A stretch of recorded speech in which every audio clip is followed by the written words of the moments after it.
Hello and welcome. Welcome to our our July newsletter vlog. And I think that's where everybody is. It's almost like, wow, we're halfway through the year already. Feeling a little bit tired, possibly even a little bit jaded because the energy of this year has been really quite tumultuous. And there's that whole process of there is no good news, or it feels like there's no good news. We've been really bombarded by global events and local events and country events, and not an awful lot of it feels very joyous or good. And so that sort of brings me into the awarenesses that I've had this month, because you can get overwhelmed by the chaos that's all around you and old default settings. And I mean this on the emotional level and the mental level. Those default settings come into play and we're off spiraling down into old emotional processes that really don't support us at all. And I've found it really interesting that in this past month in June, it has felt very slow and very pedantic, but we've had to really hold the faith that things will get better, can get better. We're presuming they're going to get better. And in that, having faith in the universe, in that process of having faith in the universe, we sort of came to the end of June, my partner and I, my husband and I, thinking, wow, okay, we've got here. That wasn't possibly as bad as we thought. And so what was the lesson? And I think that's what I want to talk to you about. What was the lesson? I get lots of clients at the moment, it's particularly now, where they feel they're going through the same drama. It's like the same lesson over and over and over again. Same types of events, similar circumstances, but different people coming into their life and triggering responses. And they then getting caught up in how do we respond? And so where does that lead us? And I feel I'm back to square one. I've been here, I've seen it, I've done it. I'm fed up, Phil. So why does it keep happening? And it's been a real theme. And so when I compare that to myself, I think of old Phyllis, who in the same set of circumstances would have gone into default mode of possibly panic, strategizing, events that didn't even actually exist, plan A, B, C, and D, because that's in my nature. I'm a great strategist. And all that effort and all that energy that I put into plan A, B, C, and D then turns into that I didn't need to do any of that. And I could have really resorted to holding my energy and having faith. And this past month has been a real testament to my own personal growth, also to my partner's personal growth. He would certainly be someone who would be questioning, so what are we doing and why aren't we doing that? And have you checked this? Have you checked that? Are you sure you're doing this? And that's all for his understanding. Whereas this past month, he's been very different and not looking at what hasn't been happening, but looking at what he can do and where he can go and how he can assist. And that has been really lovely. It's been a lovely process to witness and to be part of. Part of my healing work over this past month with the clients has, I suppose, to really explore, or has been exploring, where do we get these repeat patterns? What is the lesson and why haven't we learned it? So we need to take ownership of how we're feeling. And that can be quite difficult when I say to my clients, yes, someone's come in and prodded you a little bit, poked the bear, and you've responded. but all of the feelings and the response that you have been giving and showing and displaying, that actually belongs to you. It isn't really the person who came along and poked you and made that response. You're the person that is responding to that in a particular fashion. And what I found very useful, and something I've been investigating for the past 6 months, actually, since I started this year, is the whole inner child work. Because our inner child is an aspect of who we are. It's a constant companion, if you will. And when things get really difficult, our inner child aspect can suddenly reappear, and our responses to some really difficult events can be quite childlike. And that's because we haven't dealt with the trauma or the event in the past, or we actually haven't educated our inner child with good responses on how to deal with really specific events. I think the biggest indicator to myself, if I was to reflect on my own life, which I like to do, I know quite a few of you like when I share my stories because it's relatable and they're real, and I think sometimes they resonate with people. So if I was to reflect back on when the earthquakes came here in Christchurch, I'm based here in Christchurch, New Zealand. We had a family business which was destroyed in the September quake, the 4th of September 2010. Red labels everywhere, brickwork everywhere, the buildings were falling apart, the staircase had detached from the walls, our product was strewn everywhere. It was a catastrophe. The roof had fallen in, not only on the building, but quite literally on our lives. The roof had fallen in. That's a really good expression. So when I stood outside the shop on the 5th of September, outside our business, and just looked at the devastation, I can assure you my inner child suddenly came to the surface. And it was the vulnerable child. It was that vulnerability and the abandoned or orphaned inner child. Because I instantly looked to, I suppose, those that should know for help.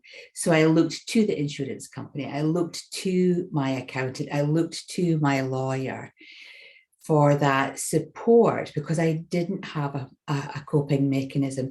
And I really missed my father. I think on some level, I was looking for that father figure in the people around me who could just pick me up and say, it's going to be okay, Phyllis. It's going to be okay. You are okay. And that's what an orphaned child, being an orphaned, having an orphaned inner child. And by that, I mean, my father died when I was 4. So I never had that father figure in my life through all of my life, practically, to give me that reassurance. So the orphan in me, the inner child in me came up to the surface, and I was grasping at these men for support on how do we navigate through this? And I just want someone to tell me it's okay. And actually, it was my lawyer who really brought it home in a conversation where I've just been fighting with the insurance company, not having much help from my accountant. And my lawyer just said, okay, Phil, you're just going to have to grow up and you're going to have to put your big girl pants on and you're just going to have to deal with it. And he was so calm and he was so concise in his phrases.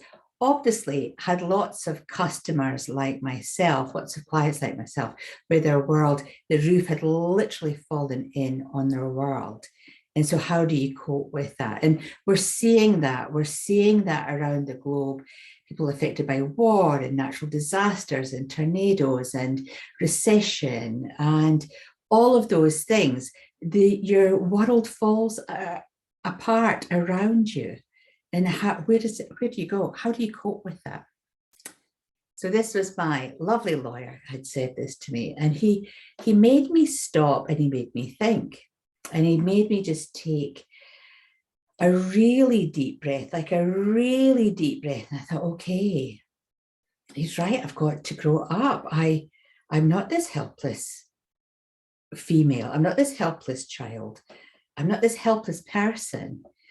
I just need to grow up, and I need to actually stand in my own power, and I need to be my adult self.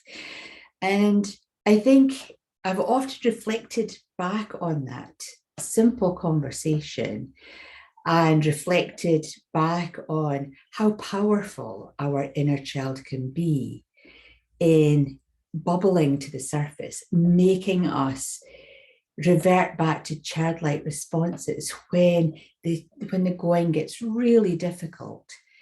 But actually, we need to say to that inner child, we need to say to that inner aspect of ourselves, hey, you are an adult and you can cope and you will get through this and you know how to get through it. I think from that perspective, and from that episode in my life, I was then able to become more aware of my inner child responses to the challenges, the repeat challenges that would come into my life. And I would go and talk to my inner child and say, hey, this is the deal. You've got to grow up now, Phil, and you can do this, and you do know how to do this. And so over the past 12 years, my coping mechanisms have changed. My challenges have become less and less.